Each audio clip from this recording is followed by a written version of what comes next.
Thank you so much. Thank you for having me. I am thrilled to be here today to celebrate World Autism Month. A special thank you to Councillor Castro-Liu, who supported me in speaking in front of you today. Thank you to Mayor David West and all of City Council for supporting and celebrating World Autism Month. I'm grateful to you all for the opportunity to be here. I'm Nancy Marchese. I'm a psychologist and behavior analyst. I'm the owner and founder of a small business, Breakthrough Autism. We proudly run 2 centers in Richmond Hill, serving children and teens with autism. And we've been around for about 15 years. We employ approximately 50 staff, many of whom call Richmond Hill their home. I've been working in the field of autism for over 28 years.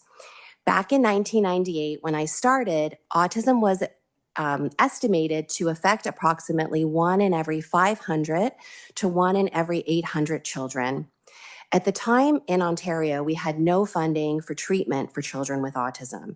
In fact, across Canada, we weren't even monitoring prevalence rates. That is, we didn't know back in 1998 how many children were diagnosed with autism in Canada. All of our prevalence data came from the United States. Canada only began collecting prevalence and other related data when it came to autism in 2015. Most of the time, back in 1998 when I started, when I shared with people that I worked with individuals with autism, most people would have no idea what I was talking about, or, and I'm dating myself, they would often reference the movie Rain Man. And that includes my own family. Today, on the other hand, there are 1 in every 44, about 2%, of children and youth in Canada who are diagnosed with autism. This represents a dramatic increase in the prevalence rates over the past 28 years. And I've had a grassroots seat to watching this all unfold in Ontario. So yes, there has been a rise in the prevalence of autism, but most importantly, what are we going to do about it? As prevalence rates rise, so has awareness. Awareness that autism involves social communication challenges and repetitive restrictive behaviors. Broader community awareness often captures notions such as autistic individuals may have challenges forming friendships, or learning within a traditional classroom environment just doesn't work for them, having conversations, and so much more. And certainly increased awareness is a wonderful thing. The challenge is that autism spectrum disorder is in fact a spectrum. What someone may see on TV or in a movie, or even learn by meeting one individual with autism, doesn't represent the entire spectrum. There is a saying in the autism community, and that is, if you've met one child with autism, you've met one child with autism. In my experience, this is most definitely true. There is also a growing shift to celebrate the successes of autism, and it is certainly incredibly important to celebrate them. At the same time, it is equally important to not lose sight of the challenges associated with autism. And lately, talking about the challenges associated with autism, never mind treatment that's needed, has become controversial in some circles. I want to emphasize that while we must talk about challenges, every autistic individual has incredible strengths, and talking about their challenges in no way overshadows this. Rather, it is the opposite. Talking about and helping individuals with autism work through the challenges empowers them to live their best life. On the flip side, if we don't talk about it, if we don't recognize the real life, profound challenges that some individuals with autism face, we can never help individuals who need it most. With growing awareness, the consideration for the voices of those most impacted by autism, those requiring the highest levels of support, those with severe or profound autism, is getting lost. These individuals, they can't speak. Even with assistive technology, their communication is often very limited. So now is the time to talk about profound autism. It is time to speak up for those that can't speak for themselves, for those with severe autism who have substantial communication challenges, including the fact that they cannot vocally speak. This can lead to enormous challenges in life, including problem behavior, mainly due to the inability to communicate. Individuals with profound autism can't perform most day-to-day tasks, like using the bathroom or dressing independently.